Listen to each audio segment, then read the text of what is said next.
ইন্ডিয়ার যে বুকের পাটা, এই বুকের পাটা অন্যান্য দেশগুলার নাই। অনেকেই বলে জিম্বাবুয়ের সাথে এই জন্য দ্বিতীয় সারির দল পাঠাইছে, অন্য কেউ হলে দেখা যেত কাকে পাঠাইতো।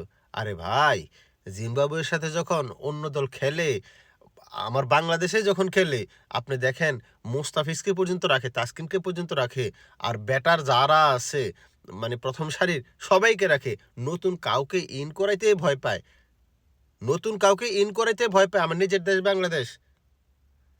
সেই জায়গায় ইন্ডিয়া বুকের পাটার কথা বলতে হয়, সাহসের কথা বলতে হয়, যে টোটালি একটা টিম পাঠাইছে যারা নতুন। সাদাকে সাদা, কালোকে কালো বলিব, কালোকে সাদা কিংবা সাদাকে কালো বলিতে পারবো না। Hello viewers, it's me Rony bro, welcome to another new video.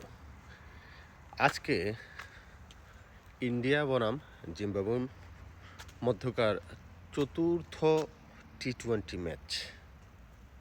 চতুর্থ টি-20 ইতিমধ্যে ইন্ডিয়া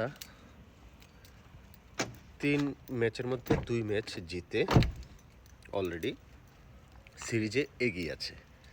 আজকের ম্যাচ যদি ইন্ডিয়া জিতে যায় তাহলে সিরিজ জিতে যাবে।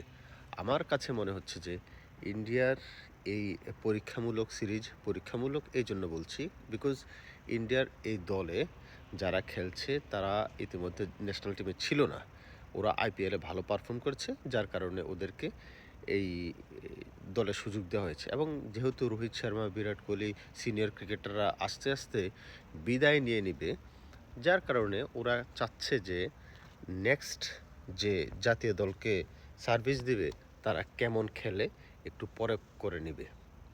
তো যেহেতু পরখ করে নেবে, এই জন্য তুলনামূলকভাবে জিম্বাবুয়ে হচ্ছে দুর্বল দল তুলনামূলকভাবে।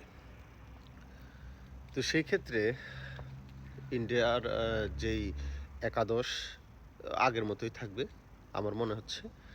আর সবাই তো ফর্মেই আছে, ব্যাটাররা, বলাররা ফর্মে আছে। তবে একটা কথা বলে নেই, ইন্ডিয়ার যে বুকের পাটা দেখাইছে, হতে পারে এটা জিম্বাবুয়ে দল, কিন্তু জিম্বাবুয়ে দলের সাথে অন্যান্য দেশ যখন খেলে ওদের প্লেয়িং 11-এ কিন্তু আপনার সবাই যারা কি বলে ভালো দল, ভালো একাদশে থাকার মতো যোগ্যতা আছে তারাই খেলে। কিন্তু ইন্ডিয়ার এই জায়গাটায় ব্যতিক্রম, যে নেক্সটে যেহেতু আমাদের সিনিয়র প্লেয়াররা থাকবে না, তাদেরকে দিয়ে একটু ট্রাই করি। এটা বুকের পাটা থাকতে হয়, ইন্ডিয়া টিমের সেই বুকের পাটাটা আছে। এনিওয়ে, আমার কাছে মনে হচ্ছে আজকের ম্যাচও ইন্ডিয়া জিতে যাবে যদি আগে ব্যাট করে। সেক্ষেত্রে যদি 200 রান করে ফেলতে পারে, কিংবা 200 দরকার নেই আসলে জিম্বাবুয়ের জন্য, 160-70ই মানে সেফ টার্গেট। যদি 160 থেকে 70 কিংবা 180 রান করে, এই রানটাই আসলে জিম্বাবুয়ে করতে পারবে না।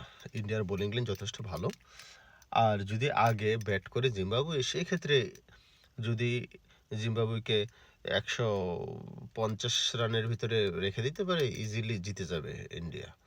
সো আজকের ম্যাচও আমার ধারণা যে ইন্ডিয়া জিতবে, এবং আজকের ম্যাচ জিতে ওরা সিরিজ কনফার্ম করে ফেলবে। এই ছিল আমার মতামত। আপনাদের কি ভাবনা কমেন্ট বক্সে জানাতে পারেন। কে জিতবে আজকে, ইন্ডিয়া নাকি জিম্বাবুয়ে? এনিওয়ে, যেখান থেকে দেখছেন, শুধুমাত্র ভিডিওতে লাইক কমেন্ট করলে তো হবে না, পেজটাতেও লাইক দিতে হবে। পেজে লাইক দিয়ে ফলো দিয়ে পাশে থাকতে হবে, যেন পরবর্তী ভিডিও দিলে আপনি সাথে সাথে পেয়ে যান।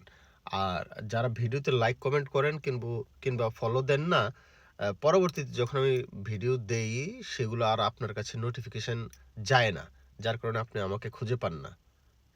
যারা ইউটিউব থেকে দেখছেন, চ্যানেলটা সাবস্ক্রাইব করবেন আর পাশে থাকা বেলটা বাজিয়ে দিবেন, যেন ভিডিও আপলোড দিলে নোটিফিকেশন যায় আপনার কাছে। আর যদি আপনি ফেসবুক পেজে আমাকে ফলো করতে চান, তাহলে লিখতে পারেন RONYBRO, that's mean Rony bro, তাহলে ফেসবুকে আমাকে পেয়ে যাবেন। ধন্যবাদ। আপনাদের মতামত জানতে চাই, আপনাদের যে কোনো উপদেশ থাকলে দিতে পারেন। এ পর্যন্তই। ভালো থাকুন, সুস্থ থাকুন। আল্লাহ হাফিজ।